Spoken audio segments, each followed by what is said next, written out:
कि केंद्र में जो 30 लाख रोजगार खाली पड़े हुए हैं उन्हें हम भरेंगे। अगर एक नौजवान स्नातक पास होता है और उसको नौकरी नहीं मिल रही है, हम उसको अप्रेंटिसशिप के तौर पे, जैसे जो अमीर लोग होते हैं उनके बच्चे पढ़ाई करते हैं, उसके बाद उनको 1 साल के लिए किसी के में जॉब लगा देते हैं, 1 साल के लिए उनको थोड़ा बहुत पैसा कमा लेते हैं और वो सीख भी लेते हैं। लेकिन गरीबों के लिए ये मौका नहीं मिलता।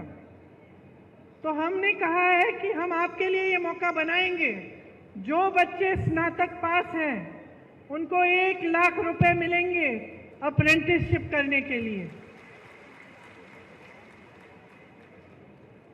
जो गिग इकोनॉमी में काम करते हैं, मतलब जो डिलीवरी के होते हैं, डिलीवरी स्कूटर पे डिलीवरी करते हैं या इस तरह के काम करते हैं, उनकी आजकल सामाजिक सुरक्षा नहीं है। हम उनको सामाजिक सुरक्षा देंगे। 5,000 करोड़ का हम एक फंड बनाएंगे जो सिर्फ नौजवानों के लिए होगा। आप ताली बजा रहे हैं, नौजवान हैं, अगर आप एक छोटा सा अपना कारोबार शुरू करना चाहेंगे, एक स्टार्टअप बनाना चाहेंगे, अपना छोटा बिजनेस, तो इस फंड से आपको पैसे मिलेंगे।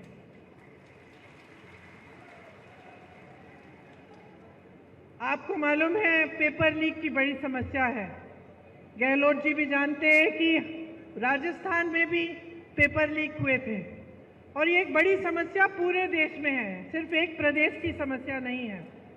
और बहुत इसको रुकवाने की कोशिश चाहे कितना भी की होगी गहलोत जी ने, लेकिन फिर भी बार बार ये हो रहा था और पूरे देश में ये एक सिलसिला बन गया है कि जहाँ जहाँ आप इम्तिहान दे रहे हैं रोजगार के लिए, वो पेपर लीक हो रहे हैं, उनमें घोटाले हो रहे हैं, 20-20 लाख के लिए नौकरियां बिक रही हैं।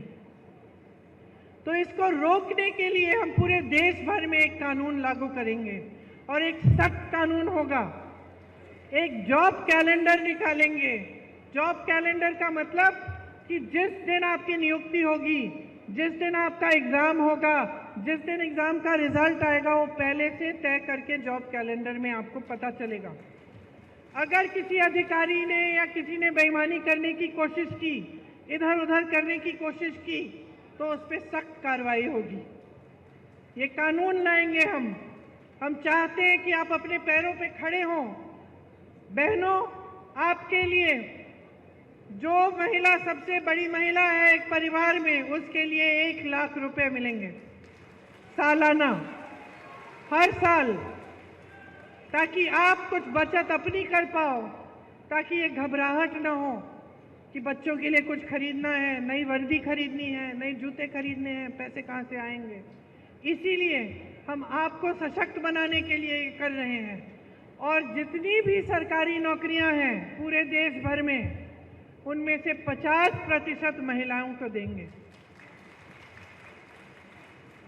आज सबसे शोषित देश में श्रमिक ही होता है, सबसे ज्यादा संघर्ष करता है, खास तौर से जो पलायन करके जाते हैं। आपने देखा कोविड के समय किस तरह से अपने गांव-गांव तक पैदल चले, क्या हुआ उनके साथ। जैसे मैंने कहा, सुरक्षा नहीं होती है, वेतन भी जो जी चाहे वो दे देते हैं जो ठेकेदार होते हैं। तो हम चाहते हैं कि खास श्रमिकों के लिए स्वास्थ्य का अधिकार हम कानूनी गारंटी बनाएंगे, ताकि जांच से इलाज तक पूरी सेहत और देखभाल उनको मुफ्त में मिलेगी। राष्ट्रीय न्यूनतम मजदूरी हम तय करना चाहते हैं, ताकि आपको 400 रुपए प्रतिदिन के कम से कम कोई नहीं दे पाएगा। और जो शहरी क्षेत्रों के लिए, जैसे हमने यहाँ गांव के क्षेत्रों में रोजगार की गारंटी दी, आपको मालूम होगा मनरेगा कांग्रेस ने शुरू किया था, उससे 100 दिन का जो रोजगार था वो आपको गारंटी मिलता था। ये अलग बात है कि मोदी जी ने उसको भी कमजोर करने की कोशिश की। शहरों में भी आपको इस तरह की रोजगार की गारंटी कांग्रेस पार्टी देना चाहती है और दे के दिखाएगी। मैंने अग्निवीर की बात की, अग्निवीर की जो स्कीम है उसको पूरी तरह से हम रद्द करवाएंगे। जैसे पहले सेना में आप जाते थे मान सम्मान के साथ आजीवन काम करने के लिए, देश की सुरक्षा के लिए, वैसे आप फिर से जाएंगे।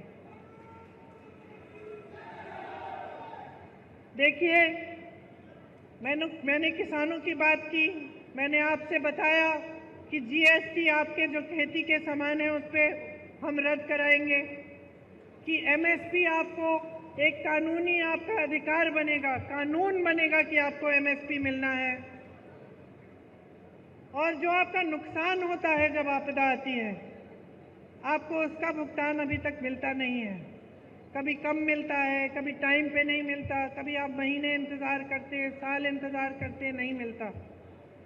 तो हम ऐसे नुकसान के भुगतान के लिए हम 30 दिनों की सीमा रखेंगे। 30 दिनों के अंदर अंदर पूरा भुगतान होगा। एक नई कृषि की आयात निर्यात की हम नीति लाएंगे। जो भूमिहीन हैं उनको ज़मीन वितरित करेंगे। ये सारी स्कीमें हम आपके लिए लाना चाहते हैं।